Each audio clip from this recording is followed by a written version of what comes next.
Bonjour, je m'appelle Julie, je viens d'une famille disons athée. Mon père avait eu une éducation catholique mais tellement rigide qu'il avait tout rejeté en bloc.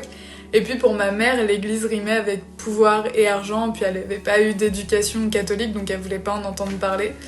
Moi j'ai quand même été baptisée disons par tradition, mais en fait j'y connaissais vraiment rien, j'étais à niveau vraiment zéro.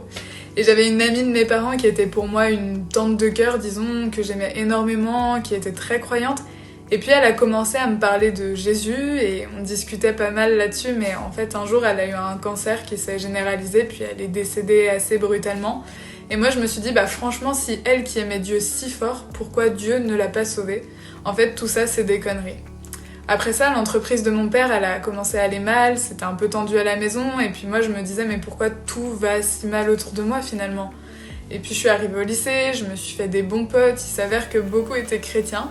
Et un jour j'ai une amie qui arrive et qui me dit écoute viens on va à Lourdes tous ensemble, et puis moi je savais pas vraiment ce qui se passait là-bas quoi, je pensais juste une semaine de vacances entre copains.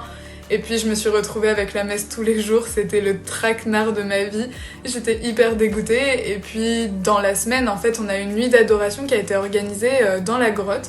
Et pour les chrétiens en fait l'ado c'est le corps du Christ qui est réellement présent dans l'hostie. Et j'ai un ami qui m'a proposé de les rejoindre à 3h du mat et il me dit mais viens ça te coûte rien, essaye au moins. Mais en fait moi ça me coûtait clairement ma nuit quoi, 3h du mat. Et puis j'y suis quand même allée. Et là il faut imaginer en pleine nuit j'entre dans la grotte et là il y a un silence, une paix énorme. Je m'assois, je regarde l'hostie et je finis par lancer à Dieu écoute, si t'existes c'est le moment ou jamais, c'est maintenant ou jamais pour me le montrer. Si tu te manifestes maintenant, je te donne ma vie, je te donne tout, je serai prête à te suivre. Mais si tu te manifestes pas, t'entendras plus jamais parler de moi, plus jamais de ma vie je mettrai les pieds dans une église et toi et moi on sera des inconnus.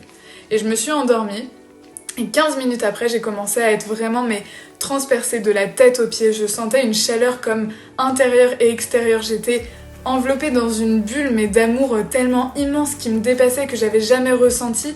Et en fait, quand vraiment j'ai pris conscience de ça, j'ai vraiment entendu une voix qui m'a dit très clairement « Ne t'inquiète pas, je suis toujours avec toi ». Et en fait, j'avais la conviction profonde que Dieu existait. Donc en fait, j'étais athée à 200% et l'Esprit Saint, il a juste transformé mon cœur du jour au lendemain. Alors oui, je peux en témoigner, aujourd'hui, à Dieu, rien n'est impossible.